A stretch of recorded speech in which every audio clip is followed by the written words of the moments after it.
Brno, Brünn en allemand, est la deuxième plus grande ville de la Tchéquie, capitale de la Moravie, avec ses 380 000 habitants.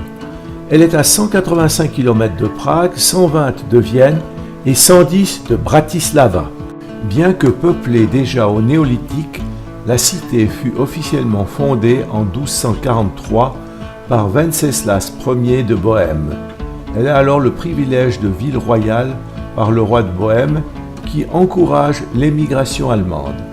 Forteresse bien aménagée, elle résiste au siège suédois pendant la guerre de 30 ans entre 1643 et 1647, permettant à la ville de Vienne de se préparer.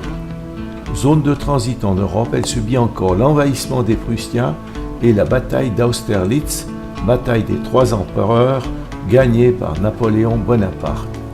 L'arrivée du chemin de fer en 1839 marque le début de l'ère industrielle. Premier théâtre éclairé à l'électricité, premier tramway hippomobile, première ville avec le gaz. En 1938, la ville est annexée par l'Allemagne nazie, vu le nombre important de ses compatriotes. Les Juifs sont déportés et tués, mais après la guerre, c'est au tour des Allemands, dès le 31 mai 1945, d'être chassés.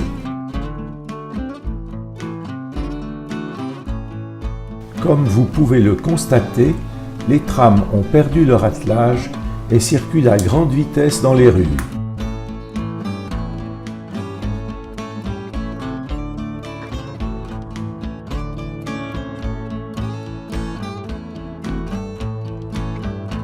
Devant nous, la Votivkirche et tout près notre hôtel. La visite, c'est pour demain matin.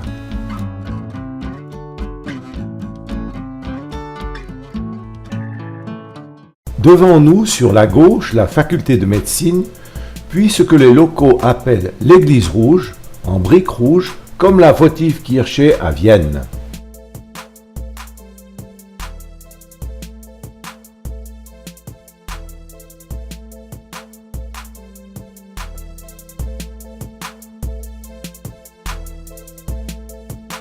Sur la place Morave, ce chevalier, comme sorti du sol, avec ses membres inférieurs démesurément longs, la statue à 8 mètres de haut, symbole du courage, bien que la mine du personnage ait un air plutôt abattu. Ici, la place de la Liberté. Ici, c'est l'hôtel de ville, le marché offrit. Alors, on va vers l'église Saint-Jacques, la place centrale, le marché offrit. Le château, l'église Saint-Jacques.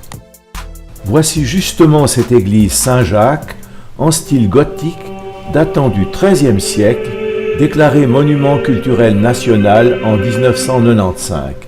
Elle héberge le cénotaphe du fameux défenseur de Brno, Jean-Louis Raduit de Souche.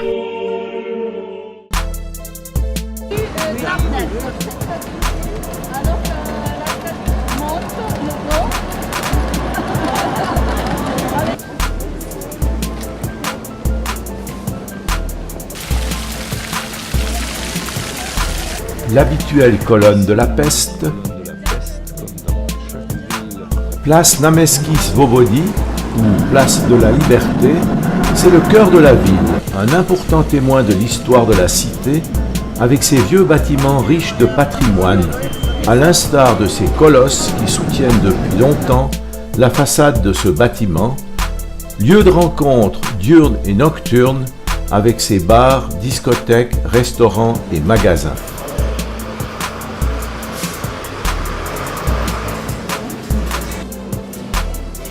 Le vieil hôtel de ville, c'est le bâtiment laïque le plus ancien à Brno.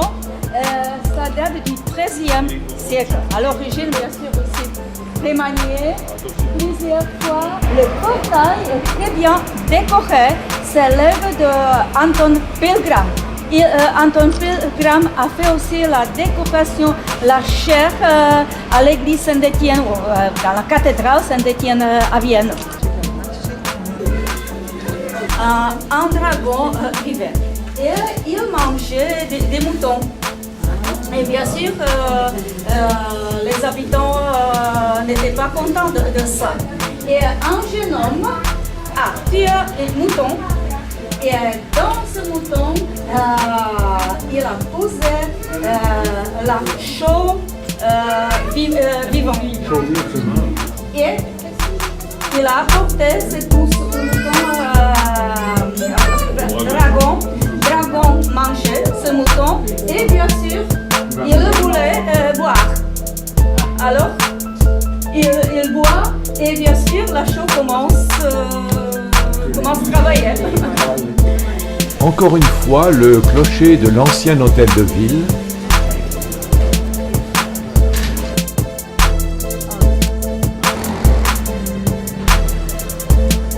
Nous voilà sur la place du marché hebdomadaire aux fruits et légumes.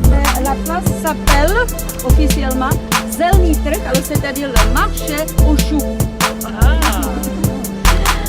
C'était fait sur le projet de Joseph Fischer d'Erlach à la fin du XVIIe siècle.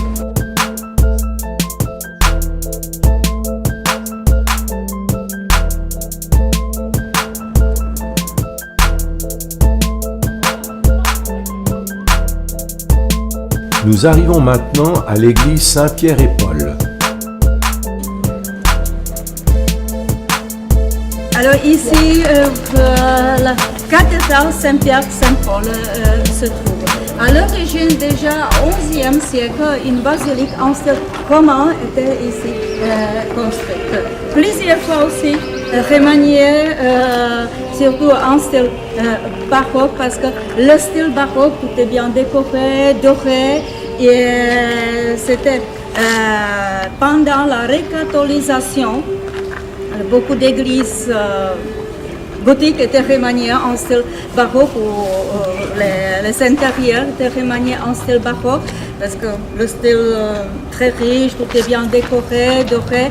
Et on a fait ça pour montrer aux pauvres tchèques protestants la richesse, le pouvoir du catholicisme.